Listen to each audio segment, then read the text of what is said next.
에 모였습니다.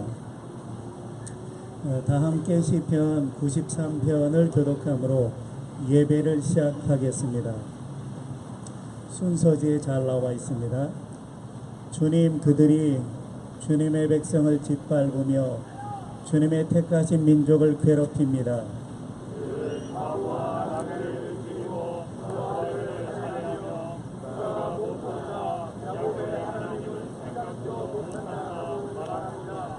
백성 가운데서 미련한 자들아 생각해 보아라. 어리석은 자들아 너희는 언제나 슬기로워지겠느냐. 주님의 백성을 외면하지 않으시며 주님이 소유하신 백성을 버리지 않으실 것입니다. 주님께 영광과 찬미를 드립니다. 아멘. 마음을 여는 노래 여기 오소서 내 주님 다 함께 부릅니다.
평화의 인사를 나누겠습니다.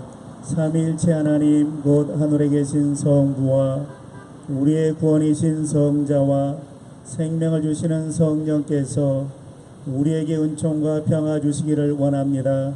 주님의 평화가 여러분과 함께 우리 모두와 함께하기를 빕니다. 이제는 화해와 평화의 증표로 서로 인사를 나눕시다. 주님의 평화를 빕니다. 이제 우리를 대표해서 여신협 공동대표이며 이화여대 기독교학과 윤소정 교수님이 나오셔서 기도해 주시겠습니다.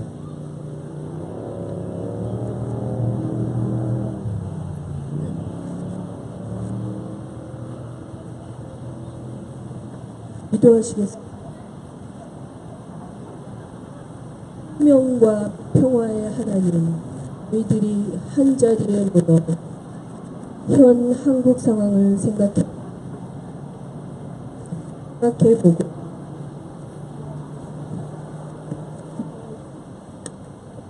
기도할 수 있는 기회를 주심 감사드립니다. 궁극의 역사를 넘어 우리 한국이란 나라는 지금 여기 이렇게 서 있습니다. 그리고 우리나라는 혼자가 아니라는 것, 지구촌이라는 공동체의 일원이라는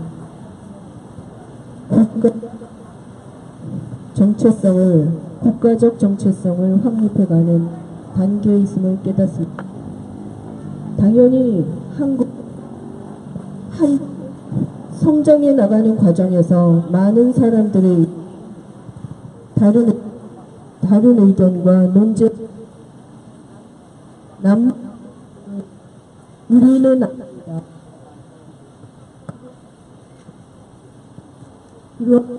이러한 논의 중 방향을 잃은 분노와까지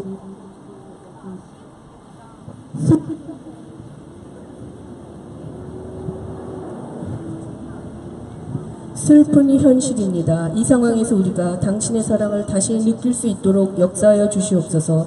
당신의 사랑을 우리가 가슴에 느끼면서 세상에 그 사랑을 전할 수 있도록 역사하여 주시옵소서.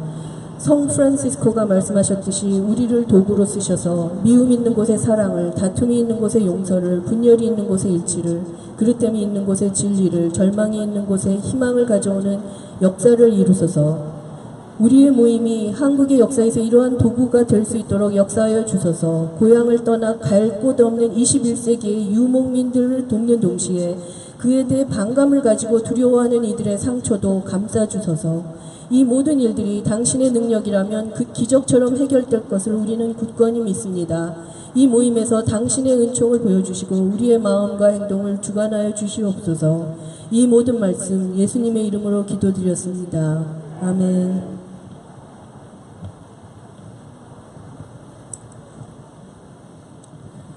현장의 증언 시간입니다. 비영리 공익변호사 단체인 공익법센터 어필의 김종철 변호사님 나오셔서 귀한 말씀 들려주시겠습니다.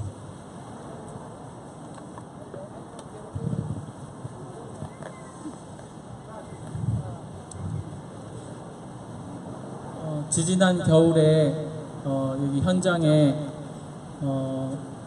광화문에 많이 나왔던 기억이 있습니다. 그때 참 가슴 벅찼었는데요. 그 가슴 벅찼던 이유가 새로운 세상을 이렇게 많은 사람들과 연대해서 꿈을 꿀 수 있구나 하는 게 제일 가슴 벅찼습니다.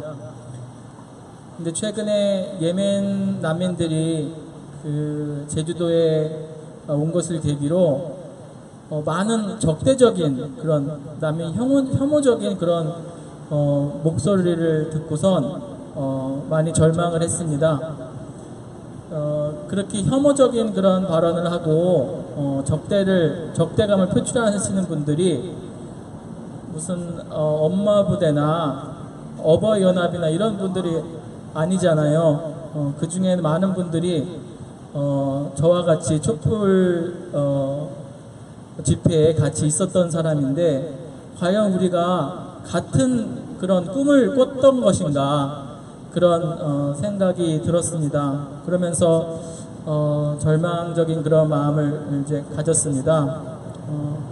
과연 난민을 혐오하고 그다음 인종주의와 제노포비아가 가득한 그런 세상하고 공정하고 정의롭고 평화로운 세상, 이것이 어떻게 양립 가능한 건가 도무지 상상이 안 됐습니다. 이러한 최근에 난민과 관련된 그런 적대감, 그런 논의, 난민을 받아야 되냐 받지 말아야 되냐 이런 논의는 사실 어떻게 보면 법률가의 입장에서는 무의미하다고 할 수 있습니다. 저희는 1992년에 난민협약을 비준했기 때문에 비준을 안 했으면 모를까, 비준을 했기 때문에 난민을 보호할 법적인 의무가 있는 것입니다. 그래서 난민으로 보호해달라고 온 사람한테 난민인지 아닌지도 사실은 난민 정의에 관해서 난민협약에 나와 있습니다. 그렇기 때문에 난민인지 아닌지 판단을 해서 난민이면 보호를 하고 난민이 아니면 보호를 하지 않으면 되는 것입니다. 사실 어떻게 보면 간단한 문제라고도 할 수 있습니다. 그런데 이 난민분들이 결국 같이 살아야 할 그런 사람들은 누구냐면 우리 시민들이라고 볼 수밖에 없지 않습니까? 그렇기 때문에 난민에 관한 이러한 적대적인 태도 이런 거는 결코 좌시할 수 없고 무시할 수 없다라고 생각을 합니다. 그런데 이러한 적대감은 도대체 어디서 오는 걸까? 저는 두려움에서 온다라고 생각을 합니다. 근데 그 두려움이라는 게 크게 안전에 관한, 안보에 관한 두려움, 그 다음에 경제적인 두려움, 내 세금이 이상한 곳에 쓰이지 않을까? 또 아니면 내 일자리가 뺏기지 않을까? 이런 어떤 경제적인 두려움, 또 안보나 안전에 관한 두려움이겠죠. 그렇기 때문에 이런 거짓 뉴스가 사실이 아니다라는 거, 팩트를 제대로 체크하는 것이 이제 중요하겠습니다. 그런데 이것보다 더 중요한 게 저는 두 가지 있다고 봅니다. 팩트 체크도 당연히 중요한데요. 저는 그보다 더 중요한 두 가지가 있다고 생각합니다. 하나는 지금 예멘 분들이 제주도에 500명 이상이 지금 와서 난민 신청을 했는데, 우리가 난민을 돕고 보호해야 되는 이유는 이분들이 착해서가 아닙니다. 이분들은 우리랑 같은 사람이기 때문에 그 중에 착한 사람도 있고 악한 사람도 있고 더 심하게 악한 사람도 있겠죠. 근데 우리가 보호를 이 사람들한테 해야 되는 이유는 착해서가 아니라 이분들이 약해서입니다. 그런데 이렇게 어떤 사람별로 어떤 사람은 이제 더 착하기도 하고 더 악하기도 하고 할 텐데, 그렇게 개별적으로 판단하는 것이 아니라 이 사람이 가지고 있는 종교, 이 사람의 출신국, 그걸 가지고 싸잡아 가지고 다 위험하고 잠재적인 범죄자다라고 보는 것은, 이건 인종주의가 아니면 도무지 저는 설명이 안 된다고 생각합니다. 이것에 대해서는 단호하게 이건 인종주의적인 태도다라고 우리가 말을 해야 될 것입니다. 두 번째로는 이 두려움의 내용입니다. 우리가 잘 아는 누가복음 10장의 사마리아인 에피소드를 보면은 강도 만나가지고 길바닥에 널브러져 있는 사람을 두고선 제사장과 레위인이 그냥 지나갑니다. 근데 이 사람들이 왜 그냥 지나갈까요? 여러 가지 이유가 있을 텐데요. 저는 두려움 때문에 그냥 지나갔다고 생각합니다. 뭐가 두려울까요? 이 사람이 진짜 죽은 사람이라면은 죽은 사람을 만졌을 때 부정타잖아요. 그러니까 죽은 사람일 경우에는 부정탈까봐 두렵고요. 그 다음에 죽지 않았을 경우에는 강도를 가장한 강도 만난 사람이 아닐까라고 하면서 또 두렵습니다. 그렇기 때문에 그냥 지나가는 것입니다.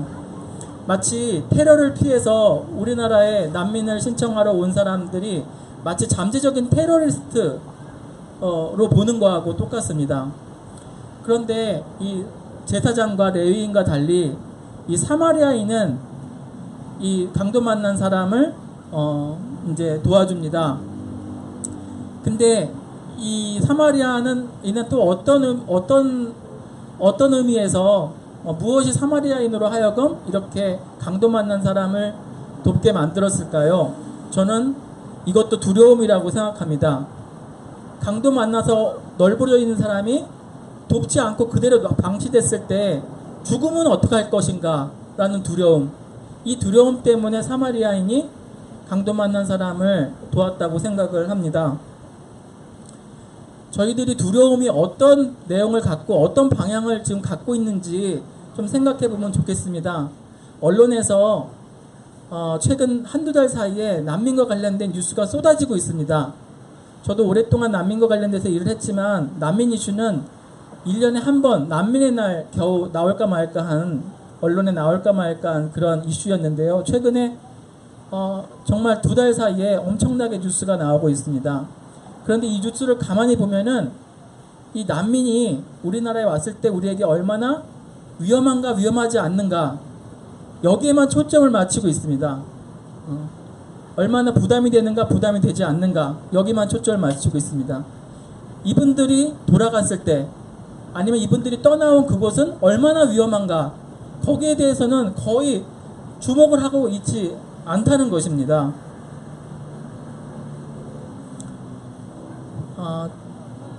이 난민과 관련돼서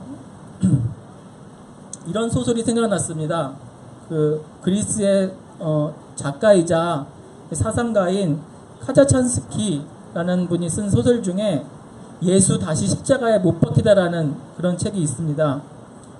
줄거리를 잠깐 말씀드리면은 이 어느 그리스의 한 200년 전에 그리스의 어느 시골 마을에서 일어난 일입니다. 여기에 아주 신심이 깊은 사람들이 이 마을에 많이 살고 있어가지고 해마다 부활절이 되면은 그 전에 예수 순환을 연극으로 이제 공연을 하기 위해서 연습을 합니다. 그래서 마을 사람들이 다 배역을 이제 맡은 거예요. 근데 마놀리우스라는 어떤 목동이 예수의 역을 맡게 됐습니다. 근데 이렇게 연습을 하던 중에 오스만 제국으로부터 박해를 받아 이제 난민들이 이 시골 마을에 오게 됩니다. 그러면서 이 시골 마을에 분쟁이 발생하는 것입니다. 그러니까 많은 사람들이 이 난민에 관해 적대감을 갖고 이들이 우리의 안전과 안보를 위협하는 그런 사람들이다 라고 하면서 이제 적대감을 갖습니다. 그런데 이 마놀리우스는 예수를 연기하면 연기할수록 이 난민과 연대를 하게 됩니다. 난민에게 그 마음이 더 가고 난민을 옹호함으로써 점점 더 그 마을 사람들과 척이 이제 지게 됩니다. 예수님을 연기함으로써 그 난민들과 점점 더 연대를 하게 된다라는 그 대목에서 저는 굉장히 소름 끼치고 감동을 받았습니다. 예수님이 우리가 평화의 왕이라고 하는데요. 왜 평화의 왕일까요? 벽을 허무신 분이시잖아요. 이방인과 유대인, 남자와 여자, 주인과 종의 벽을 허무신 분이기 때문에 우리가 평화의 왕이라고 이제 부르는데요. 예수님을 주님으로 모신 교회는 그렇기 때문에 공교회일 수밖에 없는 것입니다. 이익 집단이 아니라 거의 유일하게 자기 이익이 아니라 공공선을 위해서 존재하는 이상한 공동체, 이것이 교회이고 이것이 우리가 고백하는 공교회입니다. 그런데 이 공공선의 이 공공이라는 것이 같은 국민이라든지 민족, 이걸 넘어서 모든 사람, 심지어 모든 피조물까지 미치는 그런 공공선이죠. 그렇기 때문에 예배를 제대로 하게 되면 이 마놀리우스처럼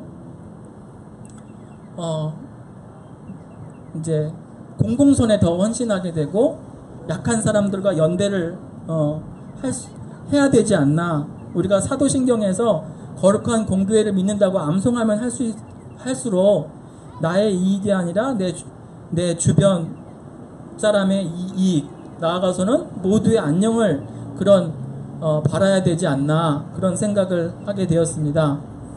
이 예수 다시 십자가에 못 박히다, 여기에서 마놀리우스는 결국 이 난민들과 연대하고 난민들을 옹호하다가 결국 죽게 됩니다. 그렇기 때문에 이 소설의 제목이 예수 다시 십자가에 못 박히다 입니다.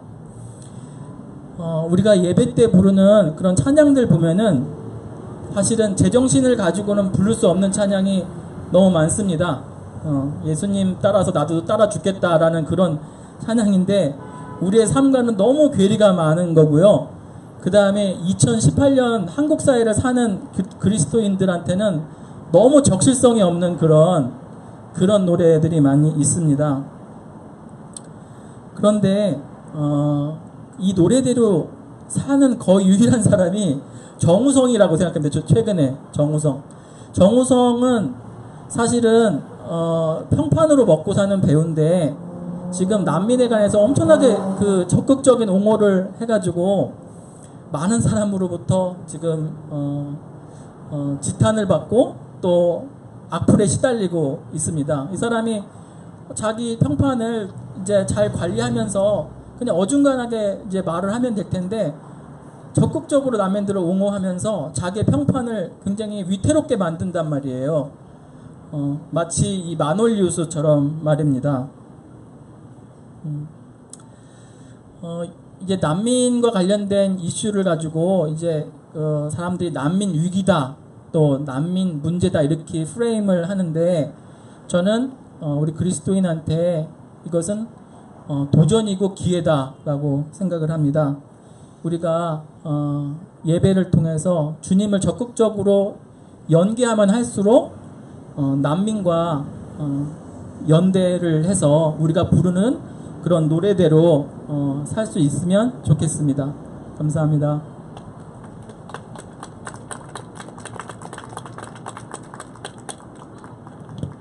우리 변호사님을 통해 따뜻한 설교 한 편 들은 것 같습니다.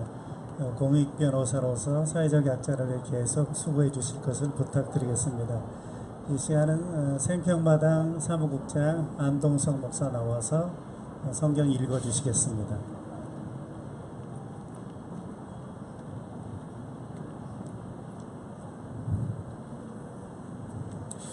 마태복음 1장 1절에서 17절까지의 말씀입니다. 이는 주의 거룩한 말씀입니다. 아브라함의 자손이요 다윗의 자손이 예수 그리스도의 계보는 이러하다. 아브라함은 이삭을 낳고 이삭은 야곱을 낳고 야곱은 유다와 그의 형제들을 낳고 유다는 다말에게서 베레스와 세라를 낳고 베레스는 헤스론을 낳고 헤스론은 람을 낳고 람은 아미나답을 낳고 아미나답은 나손을 낳고 나손은 살몬을 낳고 살몬은 라합에게서 보아스를 낳고 보아스는 루색에서 오벳을 낳고 오벳은 이새를 낳고 이새는 다윗 왕을 낳았다. 다윗은 우리아의 아내였던 이에게서 솔로몬을 낳고 솔로몬은 르호보암을 낳고 르호보암은 아비야를 낳고 아비야는 아삽을 낳고 아삽은 여호사밧을 낳고 여호사밧은 요람을 낳고 요람은 우시야를 낳고 우시야는 요담을 낳고 요담은 아하스를 낳고 아하스는 히스기야를 낳고 히스기야는 므낫세를 낳고 므낫세는 아모스를 낳고 아모스는 요시야를 낳고 예루살렘 주민이 바빌론으로 끌려갈 무렵에 요시야는 여고냐와 그의 형제들을 낳았다. 예루살렘 주민이 바빌론으로 끌려간 뒤에 여고냐는 스알디엘을 낳고 스알디엘은 스룹바벨을 낳고 스룹바벨은 아비옷을 낳고 아비옷은 엘리야김을 낳고 엘리야김은 아소르를 낳고 아소르는 사덕을 낳고 사덕은 아킴을 낳고 아킴은 엘리웃을 낳고 엘리웃은 엘라살을 낳고 엘라살은 mat단을 낳고 mat단은 야곱을 낳고 야곱은 마리아의 남편 요셉을 낳았다. 마리아에게서 그리스도라고 하는 예수가 태어나셨다. 그러므로 그 모든 대수는 아브라함으로부터 다윗까지 14대요 다윗으로부터 바벨론에 끌려갈 때까지 14대요 바벨론으로 끌려간 때로부터 그리스도까지 14대이다. 이는 주의 거룩한 말씀입니다. 이정배 교수님을 통해서 말씀을 듣기 전에 특송 시간이 있는데 목민연구소 고석희 집사님이 오늘 부를 노래는 아프리카 난민을 위한 노래라고 합니다. 순서지 맨 뒷면에 보면 그 가사가 있어요. 저도 처음 듣는 노래인데 같이 음미하는 시간이 되었으면 좋겠습니다. 특송 후에 이정배 교수님 나오셔서 말씀 전해 주시겠습니다.